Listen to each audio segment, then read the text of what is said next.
What's up boy, kali ini gue mau preview ya antara Denmark versus Ceko sama Ukraina versus Inggris yang tayang di RCTI ya.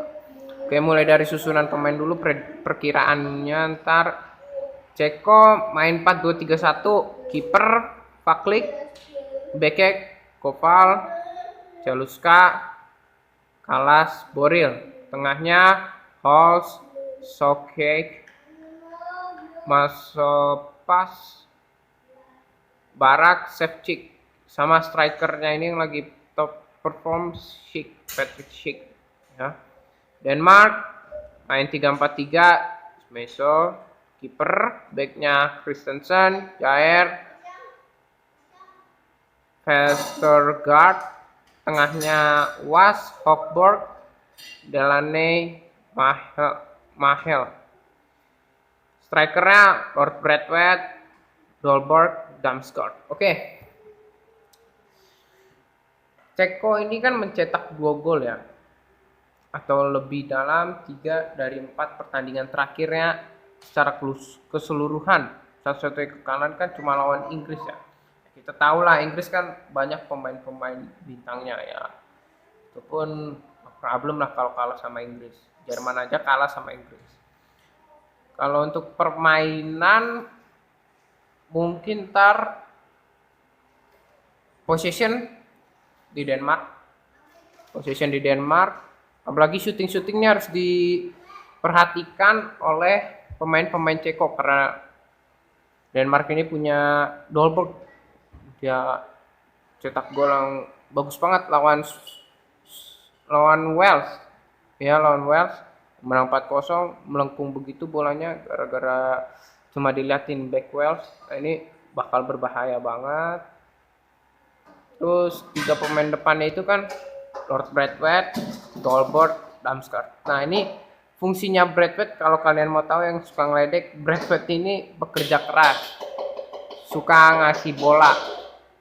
Jadi kalau untuk permainan Braithwaite di timnas nggak ampas-ampas banget lah ya. Soalnya dia jadi finisher. Nah, ini yang nggak boleh, dia jadi finisher, bahaya. Dia kan termasuk jajarannya Lord Werner, Lord Morata, Braithwaite, Lingard, sama yang terakhir ini baru mengeluarkan diri yaitu si Moreno. Nah, ini kan udah masuk komplotan Lord ya. Dan ini bahaya banget kalau Braithwaite ditaruh finisher. Dia mendingan kalau kata gue mainnya di samping dah, melebar, disuruh lari-lari. Mau dia kan waktu itu gue lihat lawan Wales, dia kerjanya tuh nggak ada sebagai finisher, dia main melebar, jemput bola dari belakang, ngalirin bola, gitulah. Bagus banget kalau mainnya begitu. Damsgaard tahu punya sprint cepat. Dan beralih lagi ke arah kita Ceko. Kita tahu Patrick Schick ini lagi top performnya ya di Euro 2020. Ini sih bakal pertarungan abis-abisan ya antara pemain depan dan pemain belakang. Karena Schick ini bener-bener finisher yang bener-bener bagus banget lah. Dia bakal diincer banyak klub besar Eropa karena kita lihat debutnya waktu pertama kali main di Euro, apalagi waktu lawan Belanda, mulai hilangnya The Light itu. Pas ada The Light aja itu udah benar-benar susah banget gitu jaga si kini The Light. Apalagi mainnya kemarin sampai kartu merah kan. Nah, ini bakal PR besar ya bagi Simon Jair. Ini bakal man to man abis shit supaya dia nggak bisa gerak. Tapi kan kita bisa lihat belakangnya ya, yang backingan dia itu siapa? Shevchik, Halls. Nah, ini bahaya ketika dia udah ada counter attack, Ceko counter attack ini berbahaya. Sprint mereka kan gak usah diragukan lagi, udah di atas rata-rata. Lihat aja lawan Belanda, walaupun dia unggul pemain, dia pinter kasih Belanda kuasain bola karena Belanda tim menyerang dan mereka kan nggak tahu cara menyerang Ceko. Untuk yang pola menyerang, karena mereka ya tim bertahan, parkir bus. Tapi sekalinya mereka mengandalkan counter attack kan banyak tuh celah untuk dioper kemana aja, dan akhirnya ya long ball. Permainannya bagus banget kan. Tapi yang bakal hati-hati Denmark ya, antar ketika mereka possession kan ditunggu setengah lapangan sama Ceko. Nah ini bahaya banget. Udah masuk setengah lapangan, lihat Belanda, De Jong nggak bisa kerja, Wijnaldum nggak bisa kerja, bahaya. Kenapa? Karena mereka bakal menerapkan sistem itu man to man marking, atau bisa juga waktu lawan Belanda tuh De Jong sampai 3 pemain. Itu benar-benar kalau ketika sudah masuk kotak mereka, daerah setengah pertahanan mereka nih bakal benar-benar susah banget lantar Denmark untuk menyerang. Ya mungkin gue cuma bisa preview Denmark unggul possession, shooting. Kalau untuk skor gue nggak berani lah. Ini benar-benar partai krusial banget, dimana dua tim underdog ini yang paling benar-benar krusial sih. Apalagi Denmark kan setelah sebelum ada Lord Braithwaite ini kan nggak pernah sampai ke 16 besar kayaknya, belum pernah. Gue kurang tahu, pokoknya ini perjalanan paling bagusnya lah kalau kata gue ya. Lagi di top performnya juga Denmark. Ya lanjut, Ukraina versus Inggris. Ukraina Inggris VRCTI di Roma mainnya.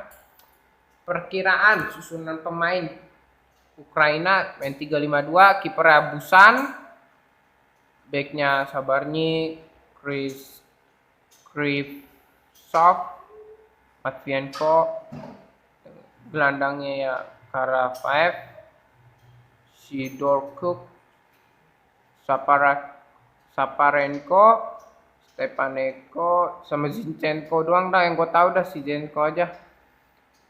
Strikernya Yarmolenko, Yaremchuk.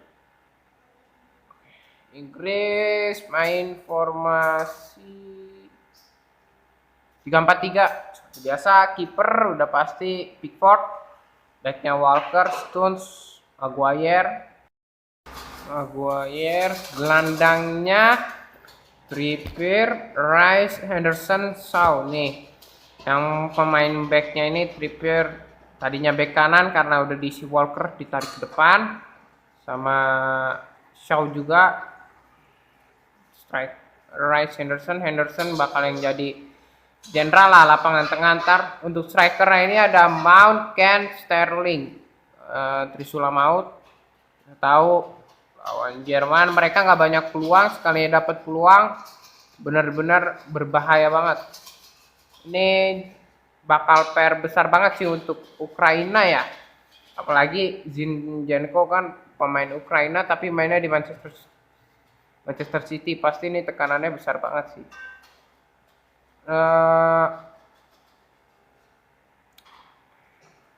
Karena nggak adanya si Chilwell ya kalau nggak salah yang musuhan sama Henderson, makanya Henderson main. Rice bakal nemenin Henderson jadi jenderal lapangan tengah. Inggris bisa gue prediksi yang pertama possession unggul, semuanya pokoknya unggul statistik kecuali skor. Gue kagak tahu skor. Mainnya Inggris kemungkinan ya muter-muter kayak biasa, balik-balik supaya apa? Mancing Ukraina, karena ini pemainnya parkir bus semua. Ntar ya dia manfaatin, mungkin mancing agak ke belakang mainnya, di press sama Ukraina. Gue ngeliat lawan Swedia juga begitu, dia mainnya press, bener-bener press.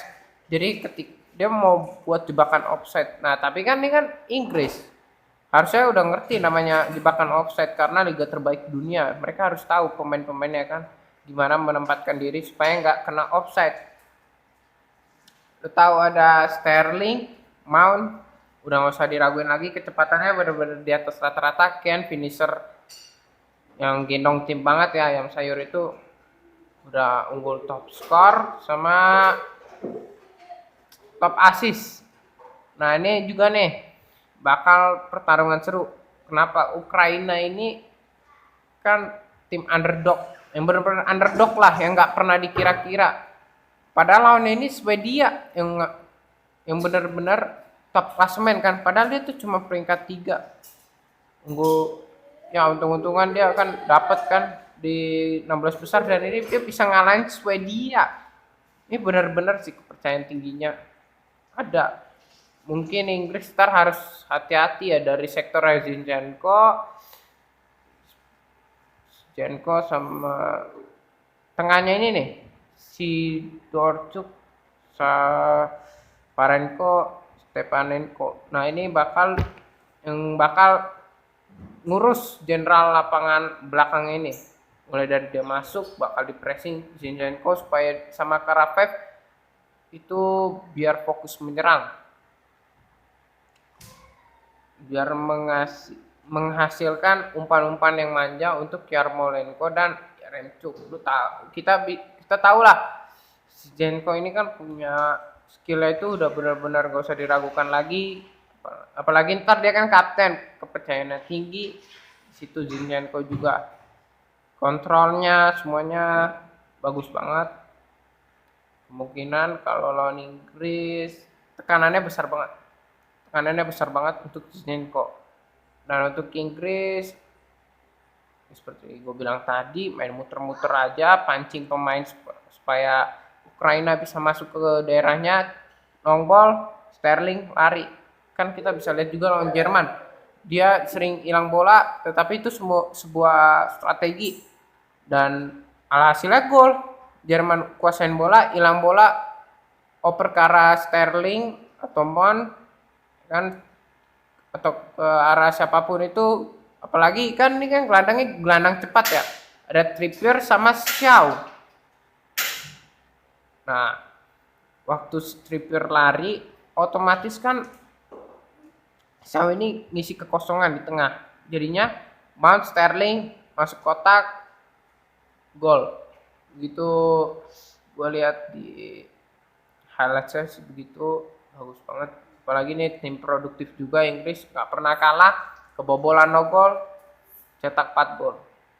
Kalau gue rasa ya, ntar Inggris lolosnya ini gampang banget lah. Apalagi lawannya cuma Ukraina segini aja udah cukup untuk mereka.